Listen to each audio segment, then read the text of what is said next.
The pawnshop owner's hands shake as he slides the receipt across the stained glass counter. And I know, before I even look at the elegant handwriting, that my world is about to shatter into pieces sharper than the diamonds Sophia wore on our wedding day just 6 months ago. My father's Patek Philippe watch, the one he wore through 30 years of building Chun Industries from a small import business into a global empire, the one that survived his death in that terrible car accident last year, the one that was supposed to be passed down through generations of Chun men sold for $50,000 to cover someone else's rent. Your wife seemed very upset, the pawnshop owner says quietly, his weathered face creased with what might be sympathy or might just be the uncomfortable expression of a man who deals in other people's desperation every day.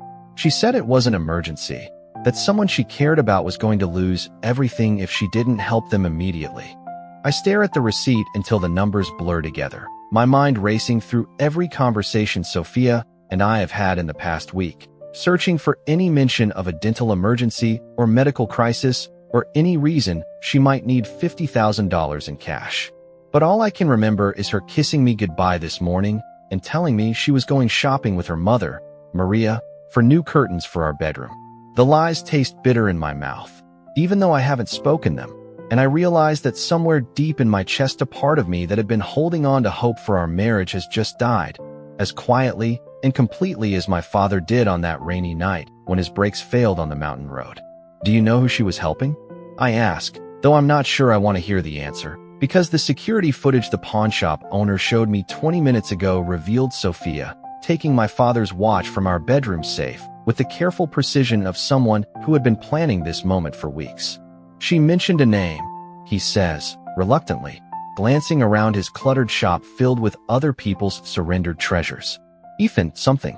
Said he was an artist who couldn't make his rent, and she couldn't bear to watch him lose his studio. Ethan Reed. The name hits me like a physical blow, because I know exactly who he is. Sophia's college friend, who she claimed was like a brother to her. The struggling artist she always spoke about with such fondness and concern. The one she said reminded her of the creative dreams she had given up to marry me. The one who calls her at odd hours and sends her long text messages that she always dismisses as just Ethan being dramatic about his art when I ask about them. The one whose gallery openings she attends alone because she says I wouldn't understand the artistic vision. And the one who somehow always needs just a little help to make it through each month. I drive home through the Seattle evening traffic with my father's receipt burning a hole in my jacket pocket, my mind constructing and discarding theories about what could possibly justify Sophia selling the one thing in our house that wasn't hers to sell, the one thing she knew meant more to me than any amount of money. Maybe Ethan really was in trouble. Maybe there was some crisis I didn't know about. Maybe Sophia panicked and made a terrible decision that she would explain and apologize for and somehow make right. But even as I try to convince myself that there's an innocent explanation, I'm already planning how to check our joint bank accounts and credit card statements. Because a woman who would steal and sell her husband's most precious inheritance might have been stealing other things, too. The Chun family mansion sits on 3 acres of manicured grounds overlooking Puget Sound. Its Victorian architecture and perfectly maintained gardens a testament to 4 generations of careful wealth management and social positioning. And as I pull through the iron gates that my great-grandfather installed when he first bought this property in 1952, I realize that Sophia has been living in this house for 6 months without ever truly understanding what it represents. This isn't just a home. It's the physical manifestation of everything my family built through decades of sacrifice and strategic thinking. Every room filled with furniture and artwork and memories that connect me to ancestors who fled China with nothing but determination and the watch that Sophia just pawned to help her friend pay his rent. Sophia's car sits in the circular driveway, her silver BMW gleaming under the estate's carefully positioned landscape lighting. And I can see through the tall windows that she's moving around in our bedroom on the 2nd floor, probably preparing for another evening of playing the perfect wife while planning her next betrayal. I sit in my car for several minutes, watching her silhouette as she moves from the walk-in closet to the vanity where she keeps her jewelry, wondering how many times she stood in that exact spot while planning how to systematically strip away everything my father worked to build. The front door opens before I can even turn my key, and Sophia appears in the doorway, wearing the cream silk dress I bought her for her birthday last month, her dark hair perfectly styled, and her smile so warm and genuine that for just a moment, I almost convinced myself that the receipt in my pocket belongs to someone else's tragedy. She rises on her tiptoes to kiss me, her lips soft against mine, her hands smoothing the lapels of my suit jacket with the practiced intimacy of a woman who has spent months learning exactly how to touch me to make me forget my suspicions. "How was your day, darling?" she asks, linking her arm through mine as we walk into the marble foyer where our wedding portrait hangs in a place of honor, both of us smiling with what I had believed was genuine happiness. "You look tired. Why don't you go upstairs and change while I finish making dinner? I'm trying that recipe your mother gave me for the lamb with rosemary." I study her face for any sign that she's nervous or guilty or aware that I've discovered her theft. But Sophia has always been remarkably good at controlling her expressions, a skill I once found charming and mysterious, but now recognize as the calculated ability of someone who has spent years practicing deception. Her brown eyes meet mine with perfect sincerity, her smile never wavering, and I realize that she's probably been planning what to say to me about the missing watch, preparing her explanations and justifications while she cooked dinner and set the table with our wedding china. "Sophia," I say quietly, my voice steady despite the rage building in my chest like a slow, burning fire. "I went by Mitchell & Son's pawn shop today." The change in her expression is so subtle that I almost miss it, just a tiny tightening around her eyes and a barely perceptible pause before she responds, but it's enough to confirm what I already knew.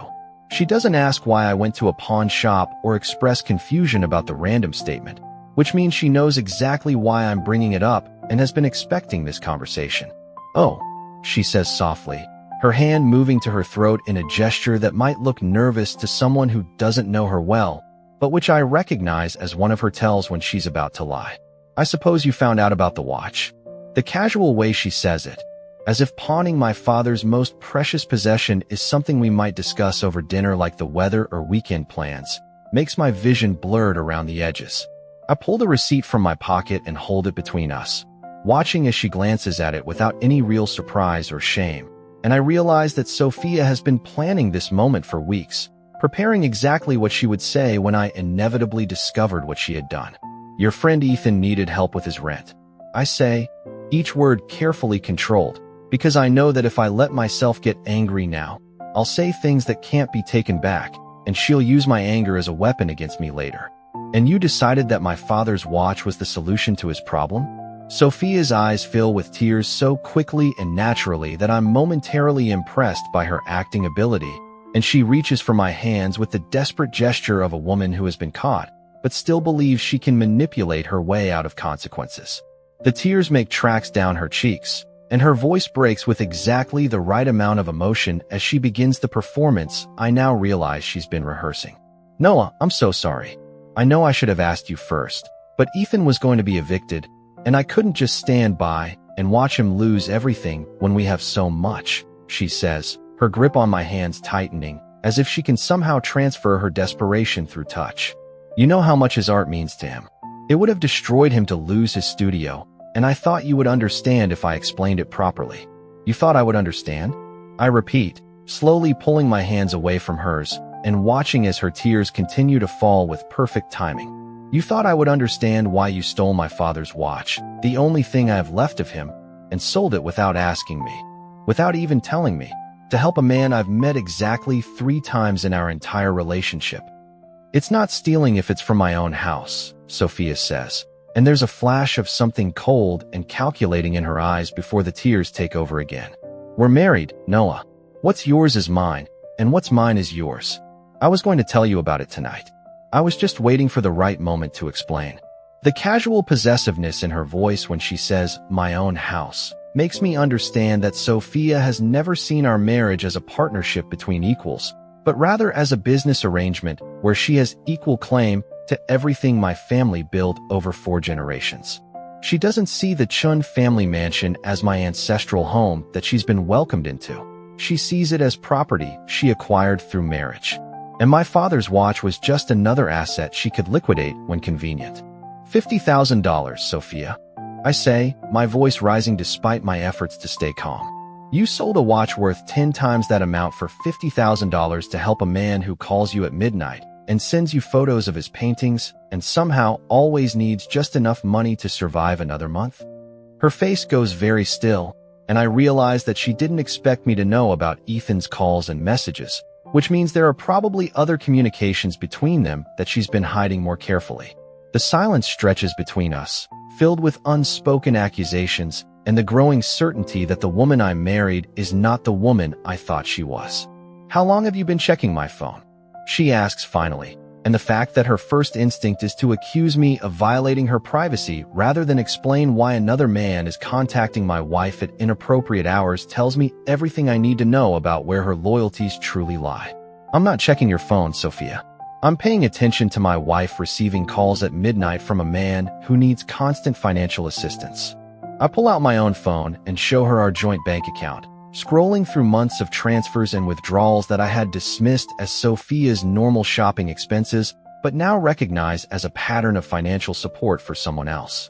I'm also paying attention to the fact that you've withdrawn over $30,000 in cash over the past 4 months, all in amounts just small enough that I wouldn't notice. Sophia's face goes pale as she stares at the bank records, and I can see her mind racing as she tries to calculate exactly how much evidence I have and how much of her deception has been uncovered. She's no longer crying, and the calculated look in her eyes reminds me of my competitors during hostile business negotiations, sizing up their opponent and planning their next move. "You're making this sound much worse than it is," she says finally, her voice steadier now that she's moved from the emotional manipulation phase to what I'm beginning to recognize as her strategic damage control phase. "Ethan is like family to me, Noah. We've been friends since college, and he's going through a difficult period in his career. I've been helping him because that's what friends do for each other." "Friends?" I repeat, and something in my tone makes Sophia take a step backward. "Is that what you call a man who sends you photos at 11 o'clock at night and calls you beautiful in text messages? Is that what you call someone who somehow requires thousands of dollars in support every month, despite the fact that he's a grown man with an art degree?"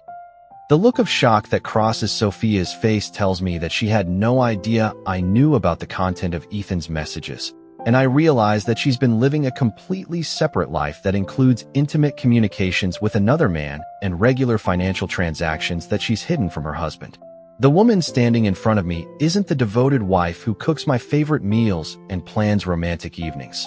She's a stranger who has been systematically deceiving me for months while living in my family's house and spending my family's money. "It's not what you think," Sophia says quickly, but her voice lacks conviction now, and I can see her realizing that her usual manipulation tactics aren't working the way they have in the past. "Ethan is emotional and dramatic because he's an artist.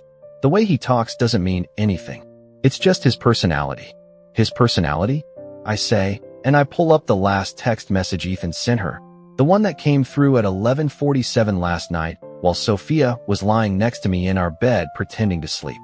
"His personality includes telling my wife that he dreams about her and that she's the only person who truly understands his soul." Sophia's hand flies to her mouth, and I realized that she thought she had been more careful about hiding these communications. The shock in her eyes gradually transforms into something that looks almost like relief, as if she's tired of maintaining the pretense of our marriage and is ready to drop the facade entirely. "You wouldn't understand," she says finally, and there's a defiance in her voice now that I've never heard before. "You work 16 hours a day. You live for spreadsheets and board meetings and profit margins. Ethan sees the world the way I used to before I married you and forgot what it felt like to be passionate about something beautiful." The casual cruelty of her words hits me harder than her theft of my father's watch, because she's essentially telling me that our entire marriage has been a mistake, that she sees me as some sort of soulless businessman who trapped her in a life of financial security that she never wanted.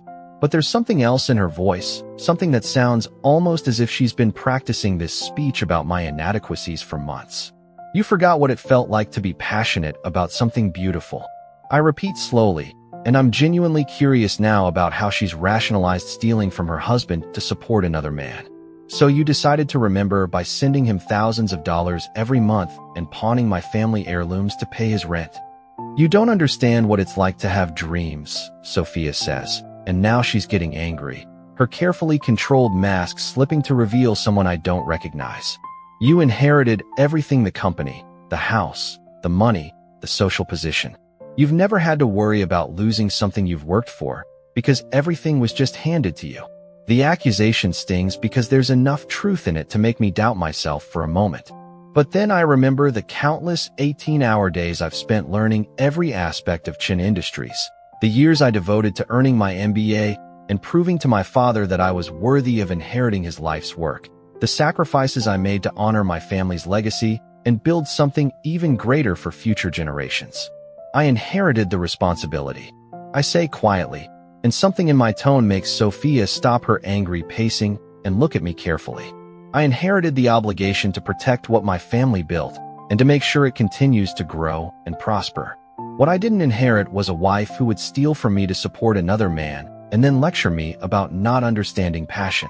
Sophia's face flushes red, and I can see her realizing that her attempts to justify her betrayal by attacking my character have only made her position worse. She opens her mouth to respond, then closes it again, and I recognize the look of someone who has run out of manipulation tactics and is starting to panic. "I want a divorce," she says, suddenly, the words coming out in a rush as if she's been holding them back for months. "I want out of this marriage, Noah. I want to be with someone who actually loves me for who I am instead of what I represent."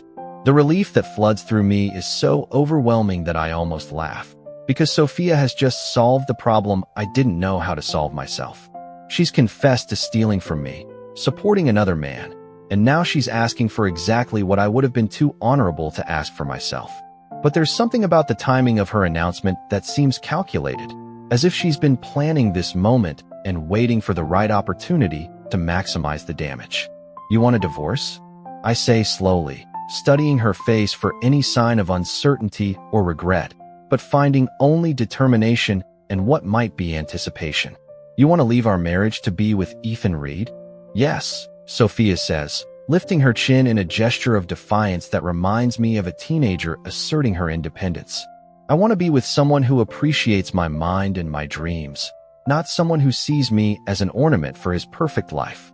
I nod thoughtfully, as if I am considering her request, while my mind races through the financial and legal implications of divorce, the division of assets, the impact on Chin Industries. If our separation becomes public knowledge, and the social embarrassment of being abandoned by my wife of 6 months for a struggling artist she's been supporting with my money. "I assume you've already discussed this with Ethan," I say, and Sophia's quick flush tells me that I'm right. "I assume he knows that you're planning to leave your husband for him, and that he's prepared to support you financially once you're no longer able to access my bank accounts." Sophia's confident expression wavers for the first time, and I realize that she and Ethan have been so focused on the romantic fantasy of their relationship that they haven't actually considered the practical realities of living together without my financial support. She probably imagines that she'll receive a substantial settlement in our divorce, enough to support both herself and Ethan while he pursues his artistic career. But she doesn't understand how carefully my family's wealth has been protected through trusts and prenuptial agreements. "Ethan loves me," Sophia says, but there's a note of uncertainty in her voice now. "He wants to build a life with me based on mutual respect and shared dreams, not financial dependence." "Mutual respect?" I repeat, and I can't keep the bitter amusement out of my voice. "Is that what you call pawning your husband's irreplaceable family heirloom to pay another man's rent? Is that what you call lying to me for months while conducting an emotional affair behind my back?" Sophia's face crumples, and for a moment she looks genuinely distressed, but I'm no longer sure if her emotions are real or just another manipulation tactic. She's been deceiving me so skillfully for so long that I don't know if she's capable of genuine honesty anymore. "I never meant for it to happen this way," she whispers, and tears start flowing again. But they seem different now, more desperate and less controlled. "I tried to love you the way a wife should love her husband. Ethan understands parts of me that you never even knew existed." The admission that she tried to love me confirms what I've been suspecting, that our entire marriage has been a performance on her part, an attempt to convince herself and me that she could be happy in a life that never truly fit her dreams or desires. But there's still something about her confession that sounds rehearsed, as if she's been planning exactly what to say when this moment finally arrived. parts of you that I never knew existed? I say slowly, and I'm genuinely curious now about how long Sophia has been planning this betrayal. How long have you been in love with Ethan, Sophia? How long have you been lying in our bed next to me while wishing you were with him? She can't meet my eyes when she answers, and her voice is so quiet, I almost don't hear her. Since before our wedding. The words hit me like a physical blow, because she's telling me that she married me while already in love with another man, that she stood in front of our families and friends and promised to love and honor me while planning to leave me for someone else. Our entire marriage has been built on a foundation of lies so complete and systematic that I wonder if Sophia even remembers what the truth feels like anymore. Since before our wedding, I repeat, and my voice sounds strangely calm given the magnitude of what she's just admitted. You married me while in love with another man, and you've been conducting an affair throughout our entire marriage. It's not an affair, Sophia says quickly, but her denial lacks conviction. We haven't been physical. It's emotional. It's about connection and understanding and shared dreams. The distinction she's trying to make between emotional and physical betrayal might matter to some people, but to me, it's irrelevant.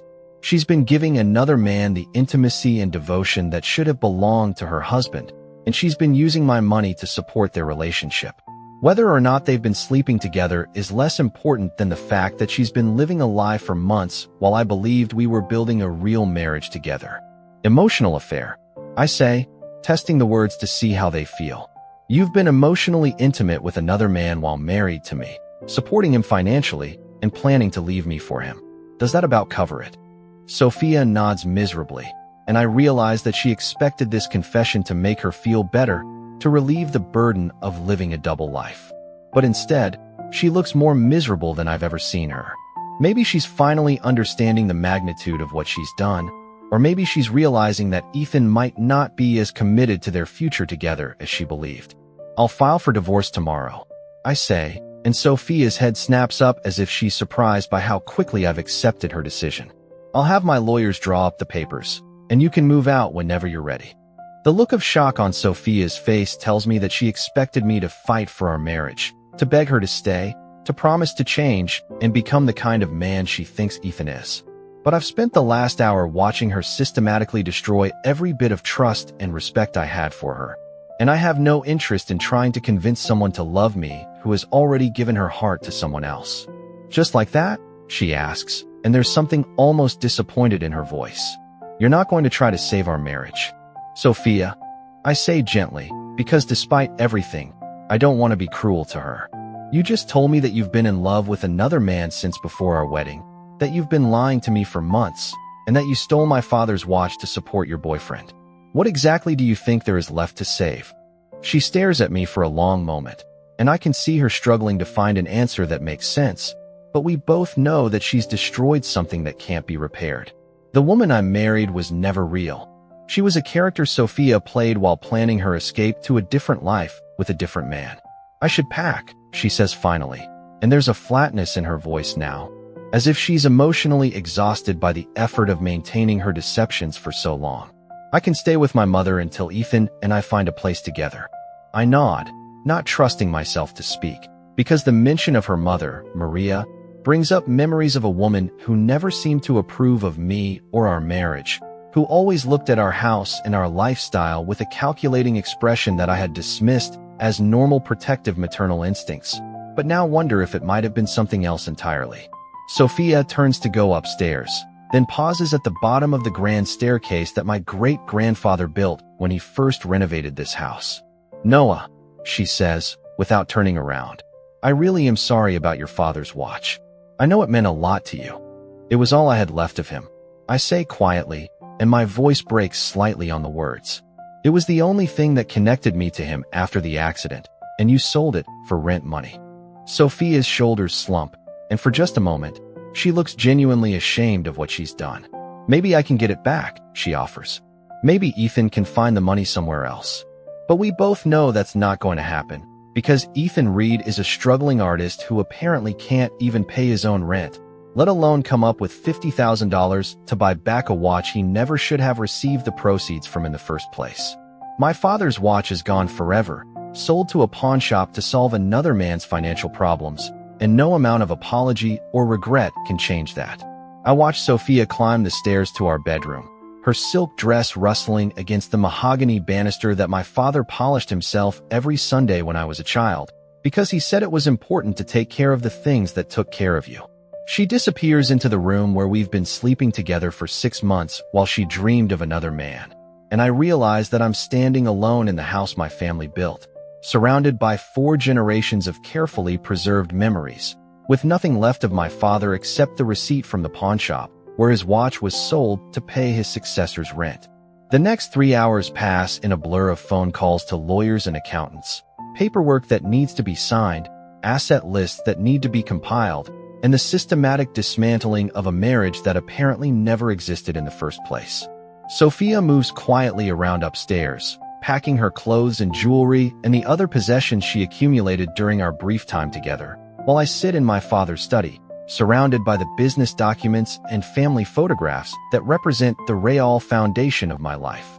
By midnight, Sophia has loaded 2 suitcases into her BMW and is standing in the foyer with her purse and car keys, looking around the house one last time as if she's trying to memorize details she knows she'll never see again. She looked smaller, somehow younger and more vulnerable than the confident woman who kissed me goodbye this morning while planning to betray me with another man. "I'll send someone for the rest of my things," she says, not quite meeting my eyes. "And Noah, I hope you find someone who can love you the way you deserve to be loved." The irony of her wishing me love while leaving me for another man is so sharp that I almost laugh. But instead I just nod and watch as she opens the front door and steps out into the night. Her car starts on the first try, the engine purring quietly as she backs down the circular driveway and disappears through the iron gates that will probably never open for her again.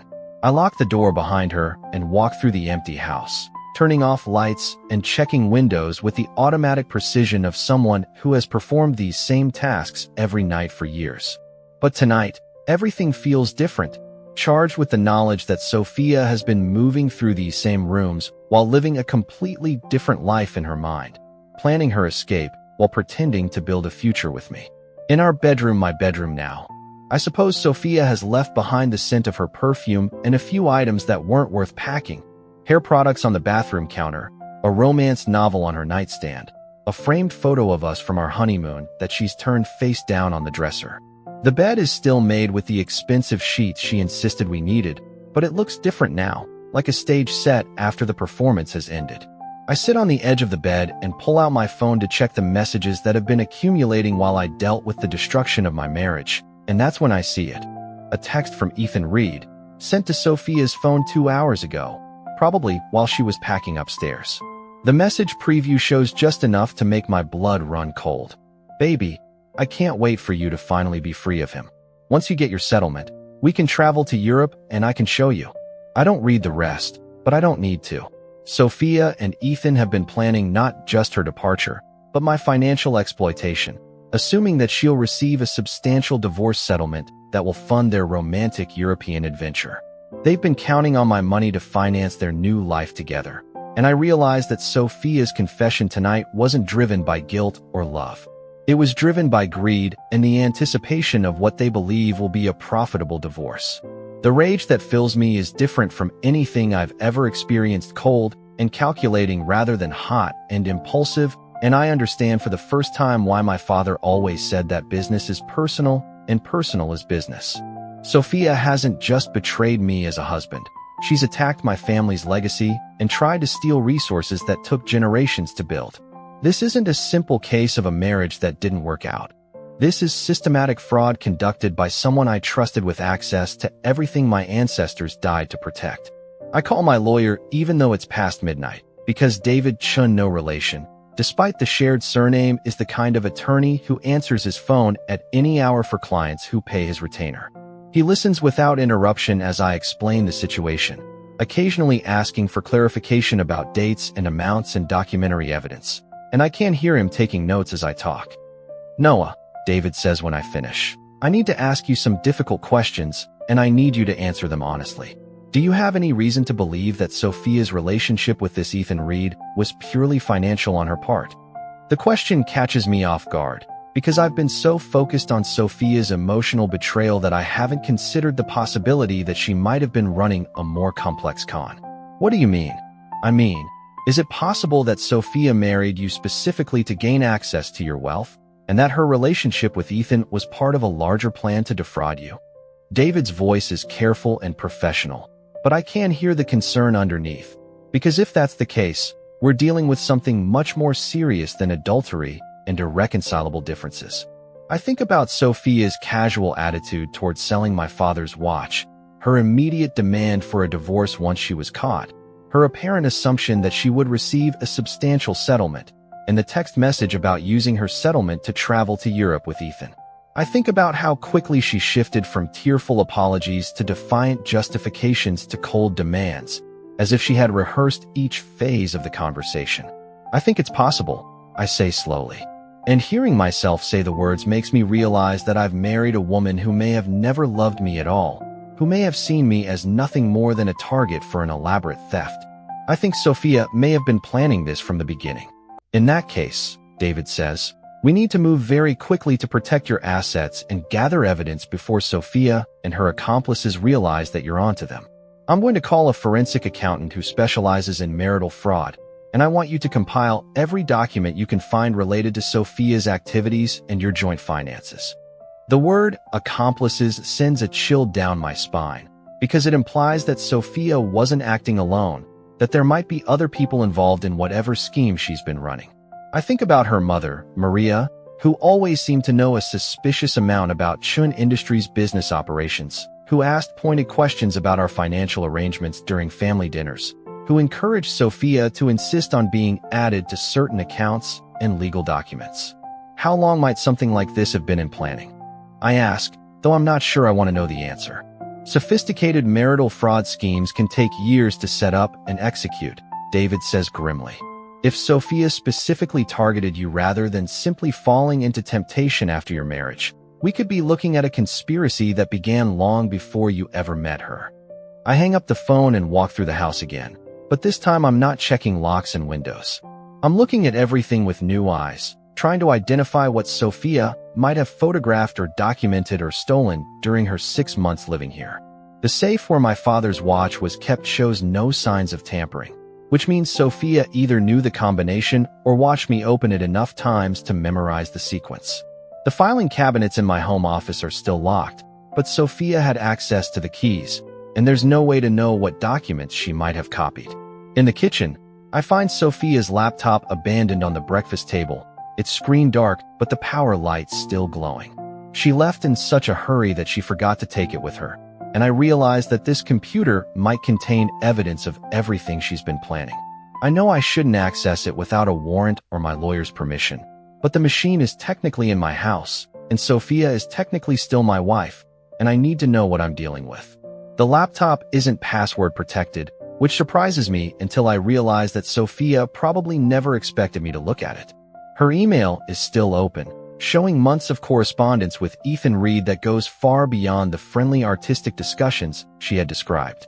The messages between them are intimate and detailed, planning not just their emotional relationship, but their financial future, and I realize that Sophia has been living a completely separate life that includes detailed discussions about what they'll do with my money once their plan is complete. But the emails that make my blood run cold are the ones between Sophia and her mother, Maria, because they reveal a level of planning and coordination that goes back over a year before Sophia and I even met. Maria has been researching my family's business interests, social connections, and financial vulnerabilities, providing Sophia with detailed information about how to approach me, what to say, how to make herself appealing to someone with my background and resources. Remember, Maria writes in an email dated 8 months before our first meeting. Men like Noah Chin think they're too smart to be fooled by women. You need to make him feel like he's choosing you, not like you're pursuing him. Let him believe that you're the kind of woman who doesn't care about money, and he'll be desperate to share his wealth with you. The coldly calculating tone of the message makes me understand that I haven't just been betrayed by my wife.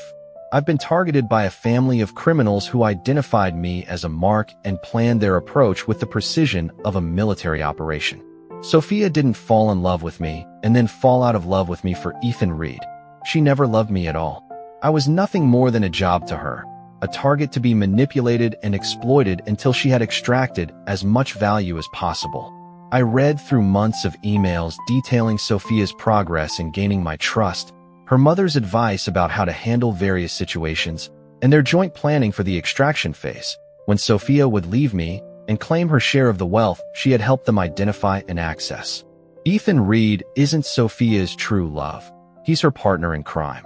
The person who will help her enjoy the money she steals from me while providing emotional cover for what is essentially an elaborate theft. The worst part is reading Sophia's descriptions of our most intimate moments, our private conversations, our plans for the future, all recorded in clinical detail and shared with her criminal partners as evidence of how successfully she was manipulating me. Every kiss, every shared laugh, every moment when I thought we were building something real together was actually Sophia gathering intelligence to better exploit my weaknesses. Noah is very sentimental about his father.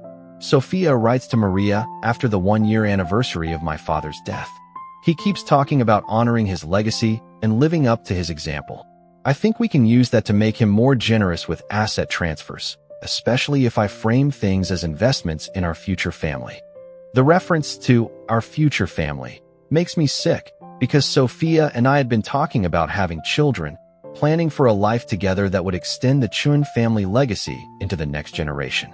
But Sophia was only participating in those conversations to gather information about how much access to family wealth children would provide her, calculating the long-term value of different extraction strategies. I closed the laptop and called David back, even though it's now after 2 in the morning. He answers on the first ring, as if he's been expecting my call. It's worse than we thought, I say without preamble. Sophia and her mother have been planning this for over a year. I have emails going back to before Sophia and I met detailing their research into my family and their strategy for approaching me. Forward me everything, David says immediately. Don't delete anything, don't move anything. Just forward every suspicious email to my secure address. We need to preserve the evidence exactly as you found it. What are we dealing with? I ask, though I think I already know the answer.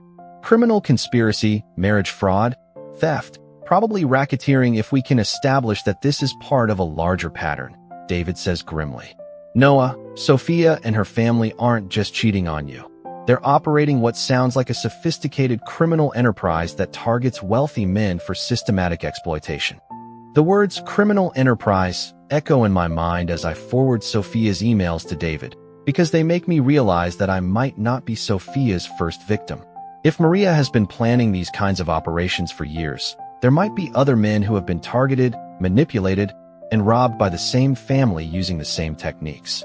How many other people do you think they've done this to? I ask. That's something the FBI will need to determine, David says. And the mention of federal law enforcement makes me understand that this situation has moved far beyond a simple divorce case. But Noah, I need you to understand that once we report this to the authorities, there's no going back. Sophia and her family will be arrested, and this will become a very public criminal case. The thought of our marriage and its destruction becoming public knowledge is humiliating, but the alternative, allowing Sophia and her family to continue victimizing other people, is worse. I think about other men who might be sitting in their empty houses right now, wondering how their wives could have betrayed them so completely, not knowing that they were never wives at all, but professional criminals executing a planned theft. Report it, I say. Report all of it. Other people need to be protected. David promises to contact the appropriate authorities first thing in the morning, and I spend the rest of the night reading through Sophia's communications, assembling a timeline of her criminal activities, and trying to understand how I could have been so completely deceived by someone I shared my bed with for 6 months. The sun rises over Puget Sound as I sit in my father's study, surrounded by evidence of the most sophisticated betrayal I've ever encountered. And I realize that Sophia has not only stolen my money and my trust, she's stolen my faith in my own judgment. How can I ever trust another person if I was so wrong about someone I lived with every day for months? But as the morning light fills the room where my father taught me everything about business and integrity and the importance of protecting what you love, I also feel something else growing alongside the hurt and anger. A cold determination to make sure that Sophia and her family pay for what they've done, not just to me, but to however many other victims they've destroyed over the years. Sophia wanted to play games with my life and my family's legacy. Now she's going to learn what happens when you target someone who has spent his entire life learning how to win. 3 years earlier, the alarm clock screams at 6:30 a.m., just like it has every morning for the past week. But when I reach over to turn it off, my hand touches nothing but cool, empty sheets. The other side of the bed is undisturbed, as if Sophia never came home last night, which means she's probably still at Ethan's studio, pretending to plan some artistic collaboration while actually planning my destruction.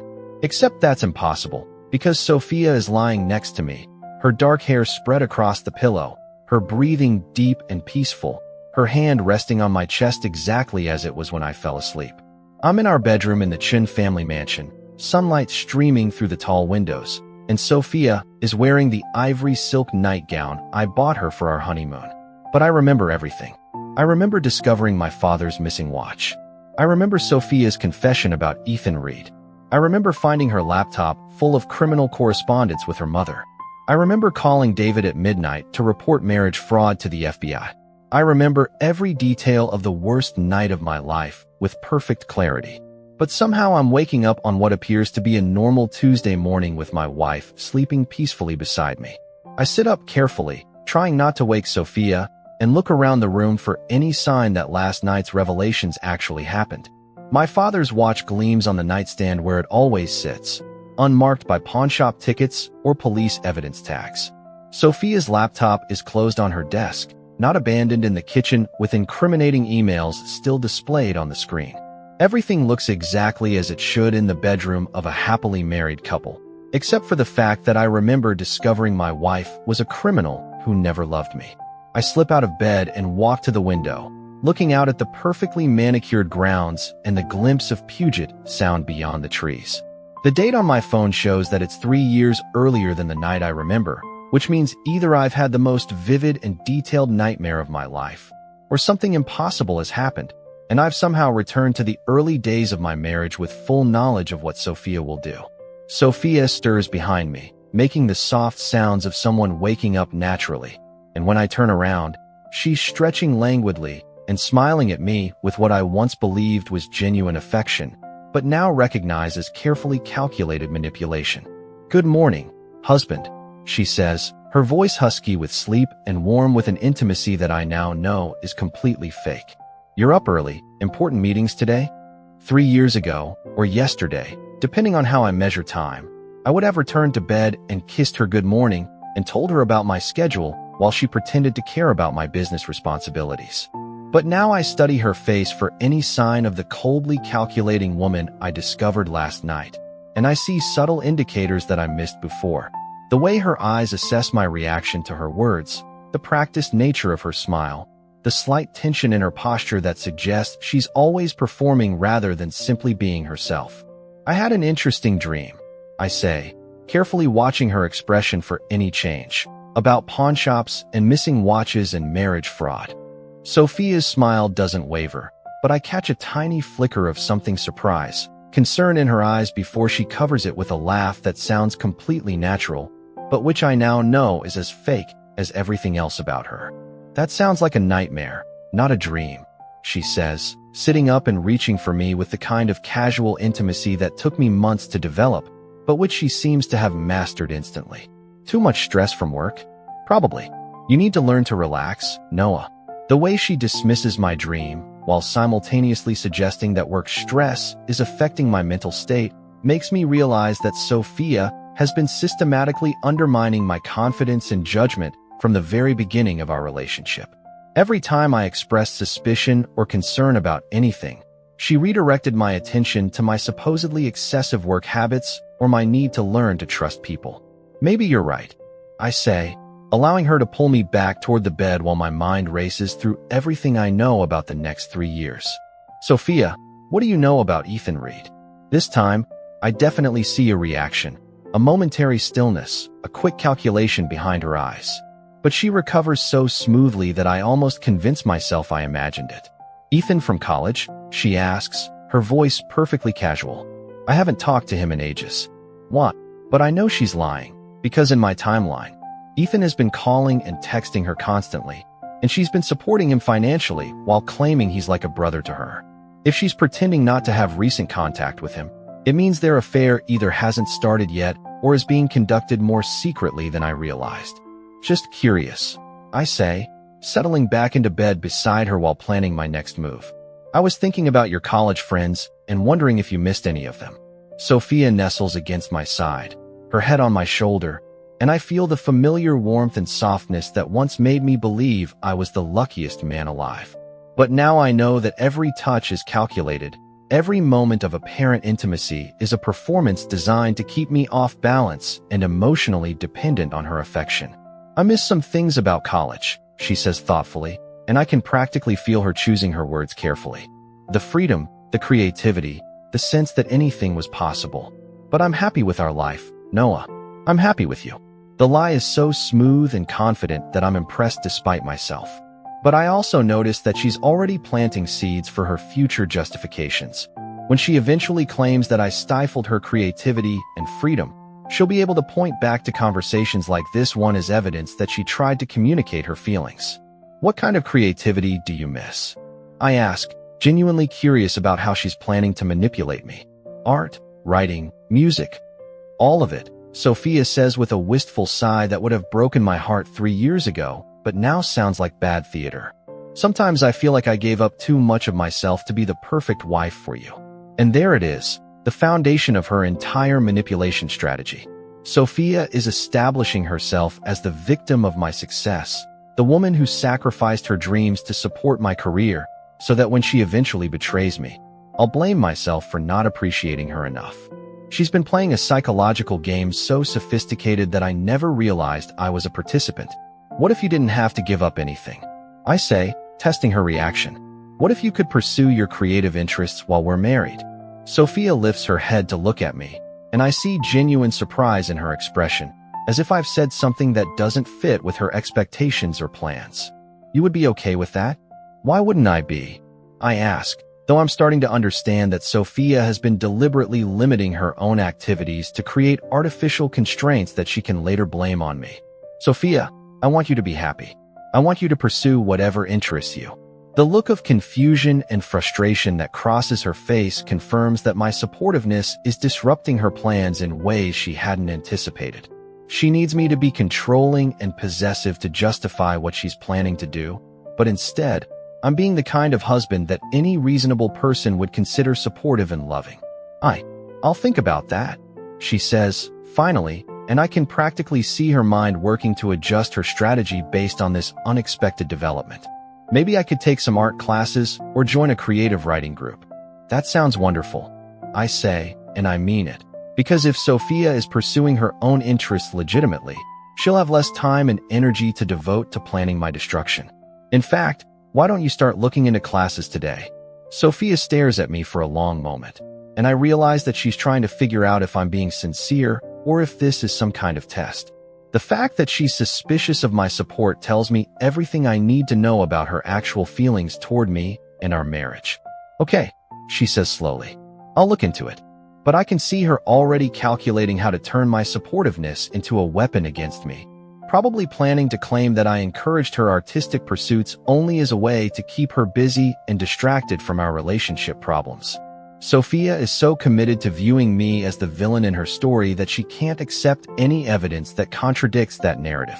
I spend the morning going through the motions of my normal routine: shower, breakfast, reading financial reports while Sophia makes coffee and talks about her plans for the day. But everything feels surreal, like I'm an actor playing a role in a play where I'm the only person who knows how the story ends. Sophia performs her part perfectly, the devoted new wife who wants nothing more than to make her husband happy, but I see the calculation behind every gesture and the emptiness behind every smile.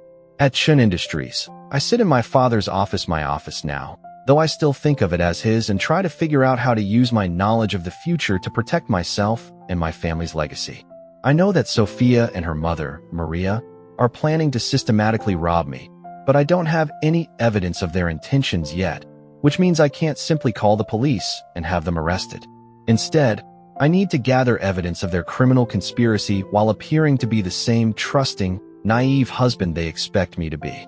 It's a dangerous game, because if they realize I'm onto them, they might accelerate their timeline or disappear entirely. But it's the only way to ensure that they face justice for what they're planning to do. I call David Chun and ask him to quietly investigate Sophia's background and her family's financial history, claiming that I want to surprise her with a generous gift and need to understand her mother's situation. David agrees to conduct a discreet investigation, and I make a mental note to change the combination on my home safe and remove Sophia's access to sensitive business documents. The hardest part is going home that evening and pretending that everything is normal. Kissing Sophia hello and asking about her day, while knowing that every word out of her mouth is part of an elaborate deception. She's excited about the art classes she's researched, chattering about different techniques and instructors with what seems like genuine enthusiasm. And for a moment, I almost convince myself that maybe she really does have artistic interests that have nothing to do with Ethan Reed or her plan to rob me. But then, she mentions that one of the classes is taught by a really innovative instructor who used to show his work in galleries all over the city, and I recognize the description as probably referring to Ethan, which means Sophia is already maneuvering to reconnect with him under the guise of pursuing her creative interests. That sounds fascinating, I say, because if Sophia is going to lead me to Ethan Reed, I want to be prepared for what I'll find. What's the instructor's name? Ethan, something, Sophia says with perfectly crafted casualness. Reed, I think. Apparently, he's quite talented, but struggling to get the recognition he deserves. The way she delivers this information, as if Ethan's name means nothing to her, as if she's just discovered him while researching art classes, makes me understand that Sophia is a much more sophisticated liar than I gave her credit for. She's not just hiding an existing relationship with Ethan. She's constructing an entire false narrative about how they'll reconnect that will provide cover for the affair she's planning to conduct. Maybe I should meet him, I say, watching Sophia's face carefully. If you're going to be spending time in his classes, I'd like to know what kind of person he is. The flash of panic in Sophia's eyes is so quick that I almost miss it, but it's there, and it confirms what I already knew. She has no intention of letting me anywhere near Ethan Reed, because his reaction to meeting me would expose their prior relationship and destroy her careful plans. Oh, that's not necessary, Sophia says quickly, and the panic in her voice confirms that she's terrified of Ethan and me being in the same room together. He's very focused on his students' development, not social interactions. The speed with which she shuts down my suggestion, while simultaneously implying that I'm too busy to care about her activities, tells me that Sophia has been planning this conversation for weeks, preparing responses to any inconvenient questions I might ask. But she didn't expect me to volunteer to meet Ethan, which means I've already started disrupting her carefully laid plans. Over the next several weeks, I develop a routine of appearing to trust Sophia completely while quietly investigating every aspect of her life and background. David's investigation reveals that Maria has indeed been researching my family's business interests for over a year, using her job cleaning houses in wealthy neighborhoods to gather information about potential targets.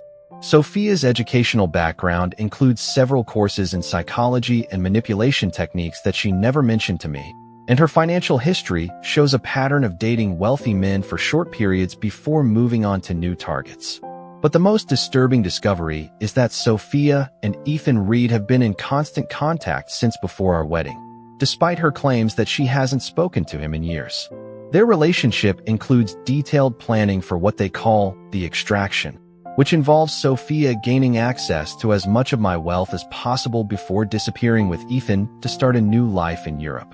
The coldly calculating nature of their communications makes me realize that Sophia has never felt even a moment of genuine affection for me. I was nothing more than a job to her, a target to be manipulated and exploited until she had stolen everything she could carry. Every intimate moment we shared, every time she told me she loved me, every plan we made for our future together was part of an elaborate performance designed to keep me off guard while she robbed me. As I learn more about Sophia's true nature, I also begin changing my own behavior in subtle ways designed to protect my assets and gather evidence of her crimes. I install hidden cameras in our house, change passwords and access codes to sensitive accounts, and begin documenting every suspicious conversation or activity. Sophia notices some of these changes, but attributes them to normal security precautions rather than suspicion of her specifically. The most difficult part is maintaining physical and emotional intimacy with someone I now know is my enemy. When Sophia kisses me goodnight or tells me about her day or makes plans for our future together, I have to respond as if I believe her completely while knowing that every word is a lie designed to manipulate me. It's like living with a beautiful, deadly snake that could strike at any moment.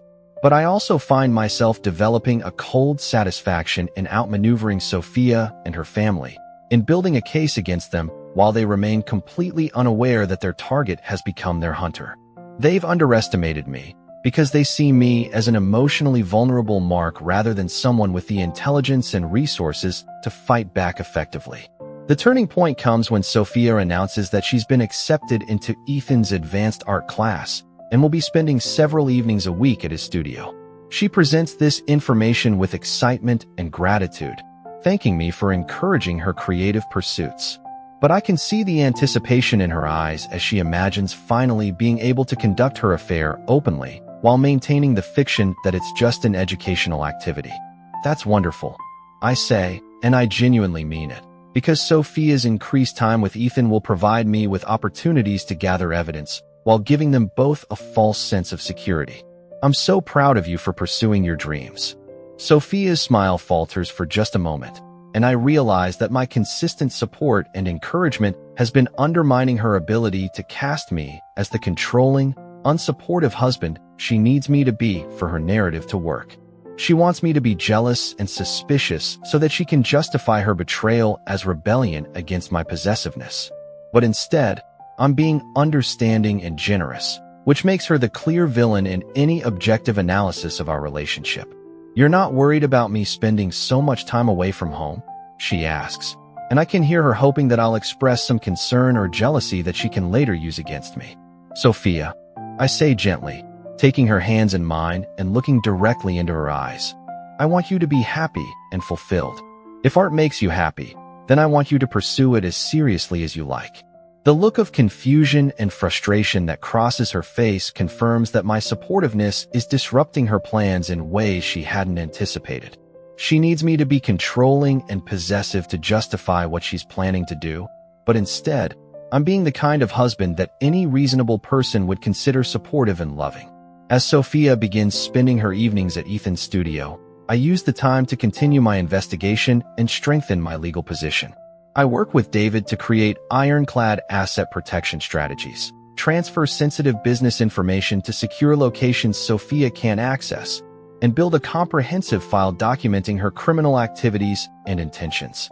I also begin developing relationships with people who can serve as witnesses to Sophia's behavior and my own, making sure that there will be plenty of credible testimony about my character and the true nature of our marriage when the time comes to expose her crimes. I invite friends and business associates to dinner more frequently, encourage Sophia to host social events where her manipulative behavior will be observed by multiple witnesses, and generally create a public record of our marriage that contradicts any claims she might make about my being abusive or controlling. The most satisfying part of this process is watching Sophia become increasingly frustrated as her attempts to create conflict and drama fail to achieve their intended results. She tries to pick fights about my work schedule, my family's expectations, my lack of spontaneity, but I respond to every provocation with patience and understanding, refusing to give her the explosive confrontations she needs to justify her planned betrayal. "Sometimes I feel like you don't really see me," Sophia says one evening after returning from Ethan's studio, clearly fishing for the kind of emotional reaction that she can later claim as evidence of our relationship problems. "What do you mean?" I ask, setting aside my laptop and giving her my full attention. "I see you every day, Sophia. I see how talented you are, how passionate you are about your art, how much you've grown since you started taking classes."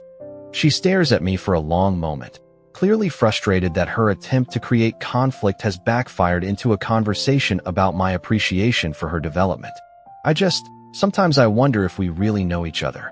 "I'd like to know you better," I say sincerely, because the more Sophia reveals about her true self, the stronger my case against her becomes. "Tell me more about what you're learning in your classes. Tell me about Ethan's teaching methods." The mention of Ethan's name makes Sophia tense slightly, but she covers it by launching into what sounds like a prepared speech about artistic techniques and creative exploration. As she talks, I notice that she's careful to present Ethan as a professional instructor rather than a friend, maintaining the fiction that their relationship is purely educational despite the fact that I know they've been planning their European escape for months. He sounds like an interesting teacher, I say when she finishes her presentation. Maybe I could meet him sometime, just to thank him for inspiring you. Oh, that's not necessary, Sophia says quickly, and the panic in her voice confirms that she's terrified of Ethan and me being in the same room together. He's very focused on his students' development, not social interactions.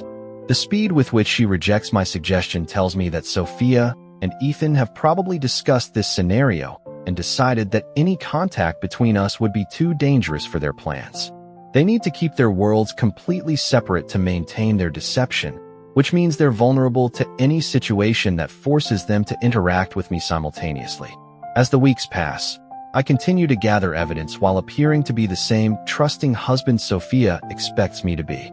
I document her lies about where she's going and what she's doing, record conversations where she mentions financial information that she shouldn't have access to, and photograph documents that she's removed from my home office without permission. The most damning evidence comes when I discover that Sophia has been taking pictures of sensitive business documents and sending them to an unknown email address that my computer forensics expert traces back to Maria. Sophia and her mother have been conducting industrial espionage against Chin Industries, stealing confidential information that could be used to damage my family's business or sold to our competitors. This discovery transforms my understanding of what Sophia and her family are planning. They're not just trying to steal my personal wealth through marriage fraud. They're attempting to destroy my family's business empire and steal corporate secrets that took generations to develop. This is economic warfare disguised as a personal relationship, and the scope of their ambitions makes me realize that they've probably been planning this attack for years. I share this information with David, who brings in federal investigators specializing in corporate espionage and organized crime. The FBI is very interested in Sophia's family and their activities, particularly when they learn that Maria has been targeting multiple wealthy families using similar techniques. Sophia and Ethan are part of a larger criminal enterprise that has been systematically robbing successful businessmen for years, and I'm apparently their most ambitious target to date. They chose you specifically because of your family's prominence and your recent inheritance, Agent Sarah Martinez explains during a briefing at David's office. Sophia has been preparing for this operation for over 2 years, studying your habits, your social connections, your business interests, and your psychological profile. The revelation that Sophia spent 2 years learning everything about me before we even met makes me understand that our entire relationship has been built on a foundation of criminal deception so sophisticated that it borders on professional-level espionage. She didn't fall in love with me and then decide to betray me. She identified me as a target and planned every aspect of our courtship to maximize her access to my wealth and information. What's the plan? I ask, because I'm ready to stop playing defense and start taking action against the people who have turned my life into their criminal enterprise. We're going to let Sophia and Ethan execute their plan, Agent Martinez says, but we'll be monitoring everything they do and gathering evidence of their crimes. When they make their move, we'll be ready to arrest them and dismantle their entire operation. The next few months pass in a strange combination of normal domestic life and covert law enforcement operation. Sophia continues to play the role of devoted wife while secretly preparing to betray me, and I continue to play the role of trusting husband while helping federal agents build a case against her. We have dinner together, attend social events, make plans for the future, all while both of us are lying about our true intentions and loyalties. The most surreal part is that Sophia seems to be enjoying our marriage even as she plans to destroy it. She laughs at my jokes, shares stories about her day, and shows physical affection that feels genuine, even though I know it's completely calculated.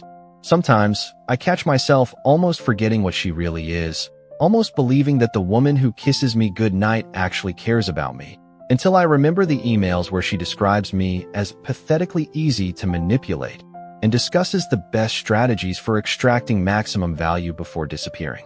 The endgame begins when Sophia announces that Ethan has been offered an opportunity to show his work in European galleries, and that she's been invited to accompany him as his artistic advisor.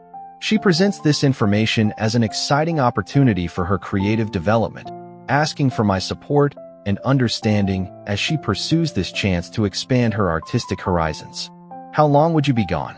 I ask, though I already know from intercepting their communications that they're planning to disappear permanently with as much of my money as they can steal. "Just a few months, initially," Sophia says, her eyes bright with anticipation that she's trying to disguise as artistic excitement. "But if things go well, it could turn into a longer opportunity. Ethan thinks I have real potential as a curator and advisor."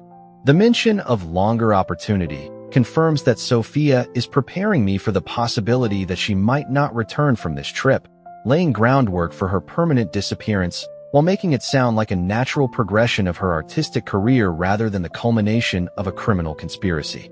"That sounds like an amazing opportunity," I say, and Sophia's face lights up with relief and gratitude that I'm not opposing her plans. "When would you leave?" "In about a month," Sophia says. "Ethan wants to take advantage of the spring gallery season, and he thinks the timing is perfect for launching this kind of international collaboration."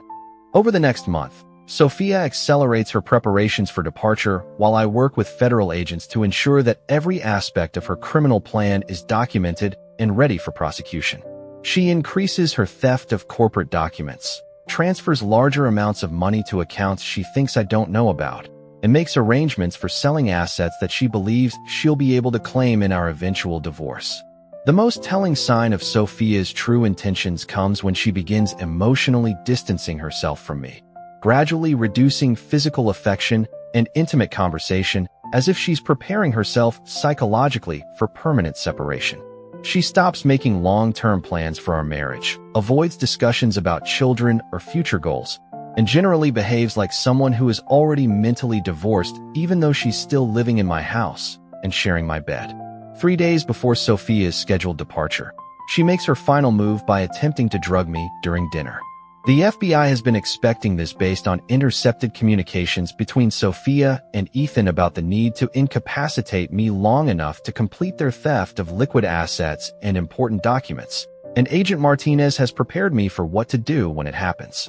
Sophia serves my favorite meal with wine that tastes slightly bitter, and within an hour, I'm feeling drowsy and disoriented in a way that has nothing to do with alcohol consumption. I excuse myself to lie down, pretending to succumb to whatever drug Sophia has given me. While she believes I'm unconscious, Sophia moves through our house systematically, stealing everything of value that she can carry, including jewelry, cash, important documents, and several pieces of artwork that belong to my family. Federal agents document everything Sophia steals while allowing her to believe her plan is succeeding, and they follow her to Ethan's studio, where she delivers the stolen goods and celebrates what they believe is their successful robbery. The audio and video surveillance of their celebration includes detailed admissions of guilt, discussions of their criminal methodology, and plans for using their stolen wealth to build a new life in Europe. Sophia returns home before dawn, acting as if nothing has happened, and I pretend to wake up normally while she prepares for what she believes will be her final day as my wife. She's nervous and excited, chattering about her upcoming trip while carefully avoiding any mention of the fact that she's just committed multiple felonies and plans never to see me again.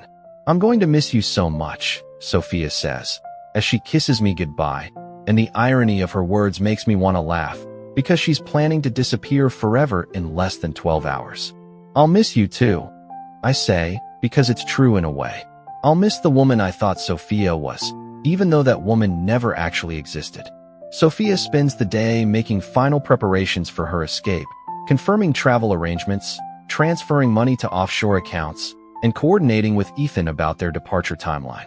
Federal agents monitor every communication and financial transaction, building an overwhelming case against both of them while allowing them to believe they're on the verge of pulling off the perfect crime. That evening, Sophia comes home with luggage for what she claims is a 3-month artistic residency in Europe, but which I know is actually her permanent escape from our marriage and my life. She's excited and nervous, talking rapidly about the opportunities ahead, while carefully avoiding any discussion of our relationship or her plans for maintaining contact while she's gone. "Noah," Sophia says as we sit down to dinner, "I need to talk to you about something important." Here it comes, I think. Sophia's prepared speech about why she's leaving me for Ethan Reed, her carefully constructed justification for betraying our marriage and stealing my family's wealth. I've been waiting for this moment for months, preparing my own responses while federal agents prepare to arrest her. I've been thinking about our marriage, Sophia continues, and I've realized that I'm not happy. I haven't been happy for a long time, and I don't think I ever will be if I stay here.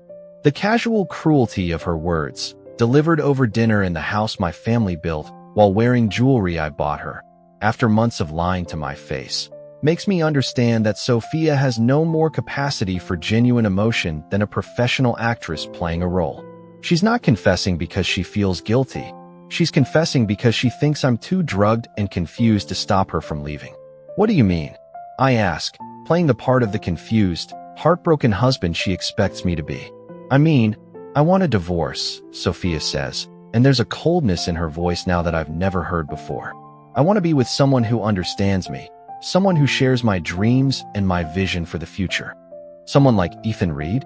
I ask, and Sophia's face goes white as she realizes that I know about her affair. How did you, she begins, then stops herself as she recognizes that she's just admitted to the relationship she's been hiding for months. Sophia, I say gently, I've known about your relationship with Ethan for quite some time. I've also known about your mother's involvement, your theft of corporate documents, your plans to steal my money and disappear to Europe, and your systematic deception of our entire marriage. Sophia stares at me in shock, and I can see her mind racing as she tries to understand how her carefully planned deception has been discovered and what it means for her escape plans. You're lying, she says finally, but her voice lacks conviction. You don't know anything. You're just suspicious and paranoid because you can't trust anyone. I have recordings of your conversations with Ethan, I say calmly. I have copies of the emails between you and your mother. I have surveillance footage of you stealing documents from my office and photographing confidential business information. I have financial records showing every illegal transfer you've made and every asset you've stolen. Sophia's face cycles through shock, disbelief, anger, and finally desperate calculation as she realizes that her perfect crime has been exposed from the beginning. You can't prove anything, she says, but there's no confidence in her voice. Actually, Agent Martinez says, as she enters our dining room with several other federal agents, we can prove everything. Sofia Vasquez, you're under arrest for marriage fraud, theft, corporate espionage, and conspiracy to commit racketeering. The look of absolute terror on Sophia's face as she realizes that federal agents have been watching her for months makes me feel something that might be satisfaction or might just be exhaustion. She's been so confident in her ability to manipulate and deceive that she never considered the possibility that her victim might be smarter than she expected. This is impossible, Sophia whispers, as Agent Martinez reads her rights. Noah is too stupid to have figured this out on his own. Even in the moment of her arrest, Sophia can't resist insulting me, can't acknowledge that I might have been capable of outwitting her sophisticated criminal operation. She's so committed to seeing me as a weak, naive mark that she can't accept evidence of my intelligence and competence. Actually, I say, as federal agents handcuff Sophia and prepare to take her away, I figured it out 3 years ago. I've been waiting for you to commit enough crimes to ensure a substantial prison sentence. Sophia stares at me in complete shock, and I realize that she's finally understanding that our entire marriage has been as much of a performance on my part as it has been on hers. While she was pretending to love me to steal my money, I was pretending to trust her to gather evidence for her prosecution. 3 years ago, Sophia whispers, but that's impossible. We've only been married for 6 months. Sophia, I say gently, I think you're going to find that a lot of things are possible that you never considered. As federal agents escort Sophia out of my house for the last time, I realize that I've successfully protected my family's legacy and ensured that a dangerous criminal enterprise has been dismantled. But I also realize that the experience has changed me in ways that I'm only beginning to understand, and that learning to trust another person after such complete betrayal might be the greatest challenge I'll ever face. But that's a problem for tomorrow. Tonight, I'm going to sit in my father's study, surrounded by the business documents and family photographs that represent the real foundation of my life, and plan how to build something even stronger from the ashes of Sophia's destruction. After all, Sophia wanted to play chess with my life and my family's legacy. She just never realized she was playing against a grandmaster, and now, finally, I've won.